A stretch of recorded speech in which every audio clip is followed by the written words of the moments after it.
สาวนอนมิดจีลีสิทธิพลได้นางให้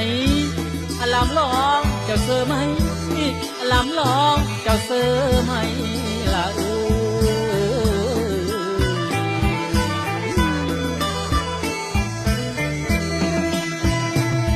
สาวนางขันแม่นกนกภาคไทยก็ยังส่งว่าเสียงดังเด้น้องคำแพงพันแม่นกาหนอจากทั้งก็ยังส่งว่าเสียงกองสาวผู้ไทยเจ้าไก่หองอันคำเดียวมีเอิญสั่งอีหยังนอบักอายนางไม่เว้าต่อพี่สาวนางไม่เว้าต่อพี่สายละ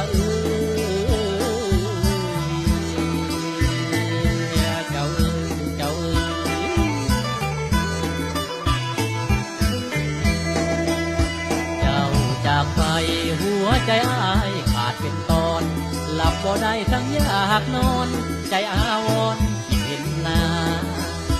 แก้มขาวเปิ้นเบิ้นนี่เสียงเอิญหาแก้วตาแก้มขาวเปิ้นเบิ้นนี่เสียงเอิญหาแก้วตาขอให้ยอดโซภากลับคืนมา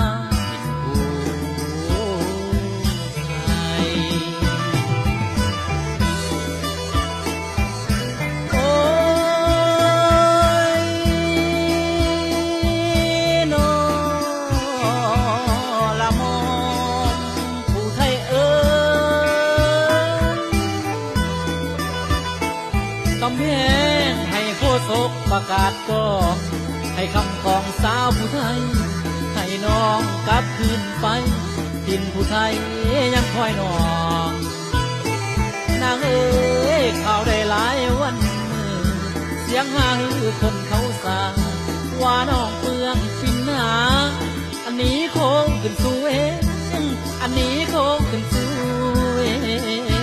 สั่งมอ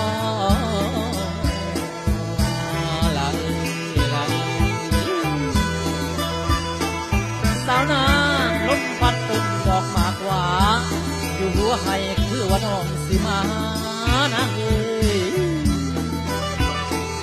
นางเอ๋ยลมพัดก็ดอกหยาบคาคือว่าน้องสิมาใหม่บัดสิทธิพลฟังไกลไกล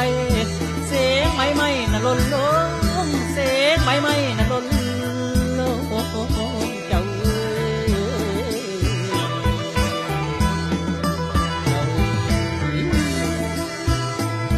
สาวนางบ่อยากไกลนอนไล่แล้วทางสายแน่นบัดมาหอดทันเด้นอคำแพงบ่อยากไกลนอนสายคอที่แม่เว้นบัดมาเว้นมันหักจำเขาเป็นแล้วเสียงผู้ไทยไอลาก่อนบาดลาก่อนหน้าพุ่นจึงมาพอไม่พบกันจึงมาพอไม่พบกันสายแน่นโนยังพัด